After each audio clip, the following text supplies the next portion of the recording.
In the last section of chapter 7, we are going to learn to use differentiation to find the equation of the tangent to the curve f of x at a specific point. For this purpose, we are going to move to page 128, where it says you can use differentiation to find the gradient of a tangent to a curve, and you can then find the equation of the tangent and normal to that curve at a specific point. So we are going now to learn how to use differentiation to find the gradient of a tangent at a specific point. Let's say the tangent at the point A, where its coordinates are a f of a, assuming we have this function f of x and we have this point. The coordinates of this point A is a, and y is going to be function of a, because at this point we are substituting in f of x instead of x a, the value of a. Then we can say it has the gradient f prime of a. You can use the formula for the equation of a straight line, that is y minus y1 equal m, the gradient, multiplied by x minus x1, to obtain the equation of the tangent at a f of a. We already know that m is the gradient and it's f prime of x at specific point with the value a at x equal a. Then we can say it's m equal f prime of a. We substitute a in the derivative of f. Thus, if we substitute it, we can say y minus f of a equal to f prime of a multiplied by x minus a.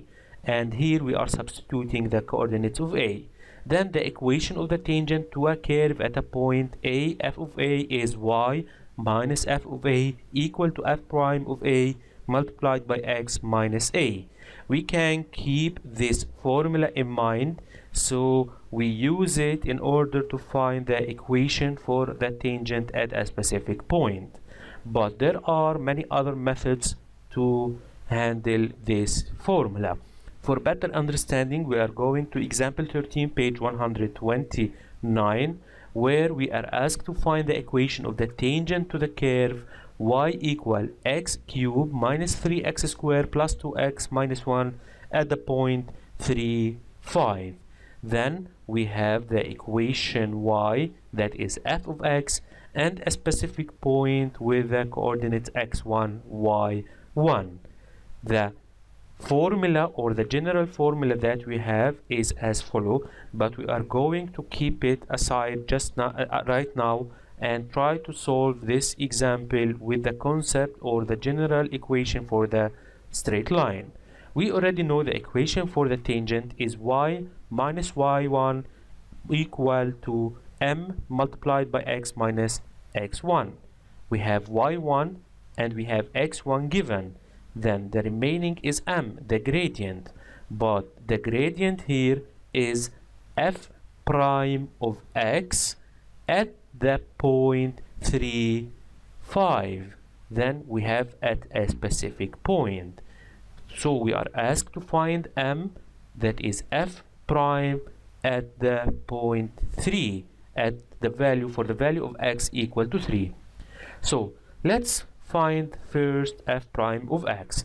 F of x is given equal to x cubed minus 3x squared plus 2x minus 1. Then the derivative for f of x is equal to x cubed is 3 multiplied by x, and we reduce 1 from the power, it's 2, minus 3 multiplied by 2, and we reduce 1 from the power, so it becomes 1, plus 2 multiplied by the derivative of x is 1, minus 1, the derivative of a constant is 0, so we get 3x squared minus 6x plus 2 is the derivative of f of x. Now at the point 3, 5, so it means that we are going to substitute x equal to 3 in f prime of x. Then we get 3 multiplied by 3 squared minus 6 multiplied by 3 plus 2. This is equal to 3 multiplied by 9 is 27 minus 6 multiplied by 3 is minus 18 plus 2. this is equal to 11. Then m is equal to 11. Let's substitute now in the equation for the tangent. So we get y minus y1 is 5, equal to m, that is 11, multiplied by x minus x1, that is 3. Let's expand this side. So we get now y minus 5 equal to 11 multiplied by x is 11x, minus 11 multiplied by 3 is minus 33. This is equal, we can substitute or add 5 to both sides, so we get 11x minus 33 plus 5 equal to 11x minus 28. This is then the equation of the tangent at the point 3, 5. So as you can see, we use directly the equation of the tangent instead of the equation that we get already before, or we can call it the general equation. We found the gradient at the given point, then we found its value, numerical value, and substituted in the equation. Then doing these steps, it will give us an ease to solve other examples in other exercises. So let's go to set of exercises 7H, page 130, where in exercise 1 we can find different parts with different equations that we can simply solve using the same steps and the same methods that we did in this example.